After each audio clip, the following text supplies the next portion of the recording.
Hey beautiful people, it's me Daryl and I'm back with another video. Today's video will be on the 7 books that I'm currently reading and that I need to finish by the end of the month. And the reason that I need to finish them by the end of the month is because on August 1st, the Booker long list announcement is going to happen, and that is going to take over my entire life and be my sole personality trait.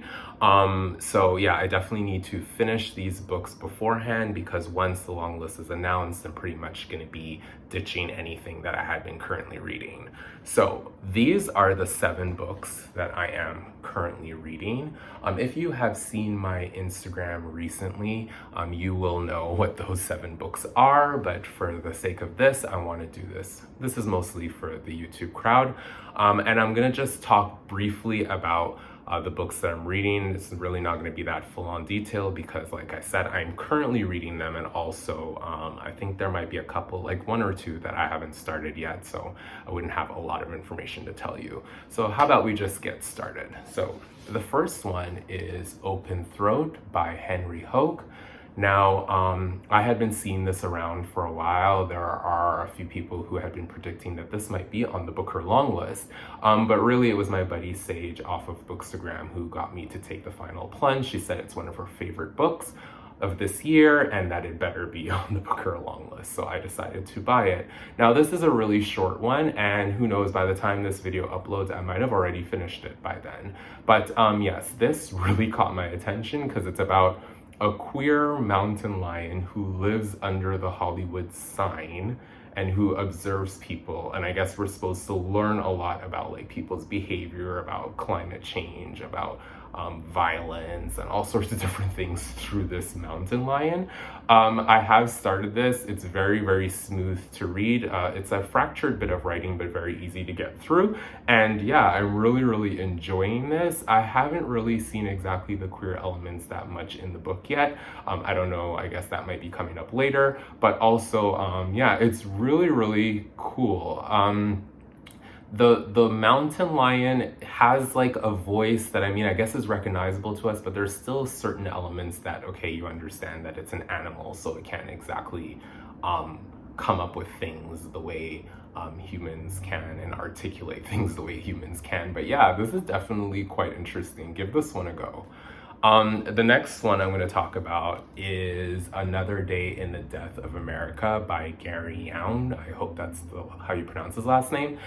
This is a nonfiction book, and it's a crazy story. I was reading this back in 2018, and then I was going to go on a trip to Trinidad for my cousin's wedding, and I was going to bring this along, and I was like, this is not exactly like vacation reading. But yeah, this is a non-fiction account. This the author is he's a journalist, and he decided to pick a random day in US history to just sort of see like how many children or teenagers died by gunfire, like by guns, on that particular day. And then he would explore further about, okay, you know, what happened to these particular teenagers or children, you know, how was the case handled, what was the reasons behind it, and stuff like that. And it's quite interesting because it's a way to sort of showcase like just how much gun control is like not a thing in the United States, and that it needs to be controlled. Yeah, it's very, very interesting. I had read 2 chapters a few years ago. Obviously, I had to reread them again, and yes, it still is piercing. It's very, very sad. And in a way, the hook of this as well too is that the people, the victims of gunfire, they didn't really get a big splash. This wasn't a national or global set of news. So yeah, so these are like people who are sort of forgotten, but at the same time very important because they died by gun violence, all different ways of gun violence. Yeah, so this one I say really, really interesting. I would say give this one a go because it's very, very fascinating and also very heartbreaking as well. Jazz now is by Toni Morrison. Now this is, I'm a big Toni Morrison stan, but this is a book that I've been on record of saying that I could just never get into. I've tried 3 or 4 times. I even have a bookmark from the past, I think it's on page 74, where I've never been able to get past that stage. This is basically like a married couple. The man has an affair with this teenage girl, and then he shoots her, and then the wife has the picture up inside of the house. I mean, when it's Toni Morrison, things are all big, really effed up. Like, that's her imagination, and that's what makes her so fascinating as well.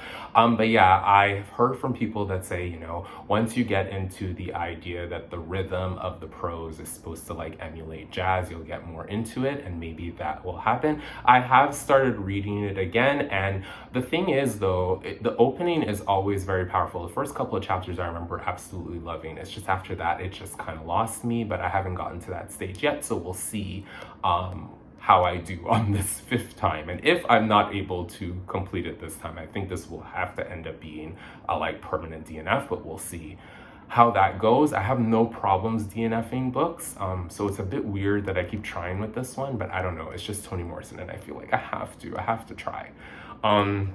Next one we're going to talk about is The Maniac by Benjamín Labatut. I think that's how you pronounce his name. I would know how you pronounce his name if he had won any awards. I am still salty and upset because in my alternate universe, when we Cease to Understand the World won the International Booker Prize when it was up for it. It did not, but in my mind it did. Yeah, so this was heavily like one of my most anticipated of the year, and I have to thank Penguin Press for sending an early copy for me. Now, this is really, really fascinating. It's about I guess I don't know if he's a mathematician. I don't know how to like frame what his job work is. I mean, I haven't gotten very far in it. Yeah, it's supposed to be tackling like AI, machines, science that goes a little too far and things like that. Now, I read the first 2 chapters of it and it's amazing. Especially the first chapter was unbelievable. And that's the thing with his other book that I read, is that the first chapter is just so captivating right away. Yeah, I was just so enraptured by like what that first chapter had to say. So yeah, it's off to a really great start. I really do hope to be able to talk a lot more about this one, because what I think I'm going to do is focus the rest of my weekend and you know, maybe the early couple days of the next week on this book, maybe alone, because I really want to get into it and I do want to finish it, and I want to make sure that I finish it by month's end. The next one I want to talk about is Losing the Plot by Derek Owusu. This was really interesting. I came across this book in a Goodreads group where they were trying to like predict like what could possibly be on the Booker long list. I mean, this was like a few months now, and one of the members in that group, Paul, who like I absolutely adore that man, he was raving about this one. Like, he's very passionate about this one, and that got me interesting. So I ordered it, had to order it from the UK, and it arrived recently. So yeah, I started the first chapter of this, and it's really interesting so far. So what it is about is, I guess in a way you could say it's sort of like an autofiction in a way, but it is a novel, because Derek Owusu is like, he is kind of reimagining like what his mother's life, like what she went through. There are certain things in his life, I guess, that he doesn't know about her, so he's like inventing the story of like, you know, how she was in her past and maybe how she got to the point that she is now.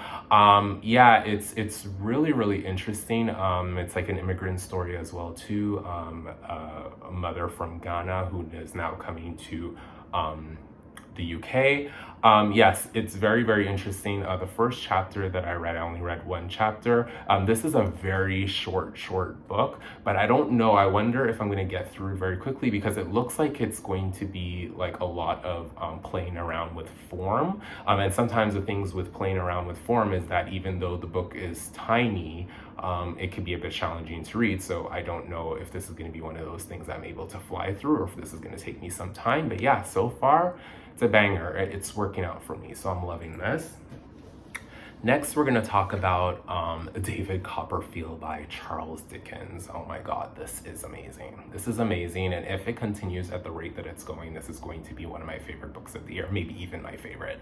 I have read other Charles Dickens before, A Christmas Carol and Oliver Twist, and both of them I liked it, but they didn't really move me in any sort of way. Maybe A Christmas Carol a little bit more. Oliver Twist wasn't really my favorite. This is just amazing from the start all the way until where I have been. As you can see, this is a very, very thick book, but Dickens is able to really balance like humor and then tragedy and like heartbreak really, really well. I find myself chuckling so many different times, but then there's other moments that I feel like I'm gonna bawl my eyes out because it's just so hard to take.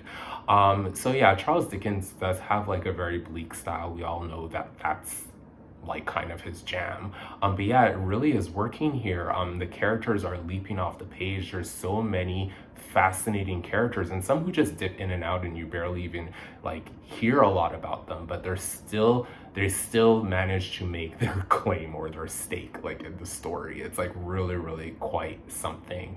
It's dazzling to read, surprisingly very easy to read as well. I think Charles Dickens, because of his books being like the length that they can seem very intimidating to a lot of people. But yeah, no, it's working out. I'm flying through the pages and I'm having such a glorious time. Yeah, please pick this up. And the reason I really picked this one up is because I want to read Demon Copperhead, this book inspired Demon Copperhead. But yeah, I'm so happy that I took a chance on this one. I'm loving it, loving it, loving it, loving it. Please get it.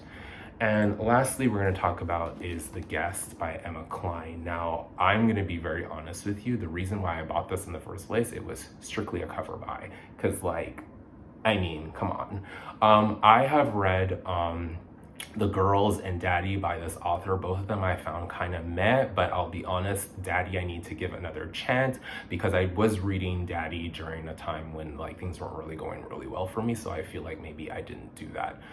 Maybe I did a service to the book, I have no idea. But yeah, so I decided like, okay, I bought this book, so obviously I want to read it, but it's also my friend Oscar on Instagram, well, and Threads as well. On Threads, he was telling me like, you know, that this book was just such a vibe, and for some reason I was just like, you know what?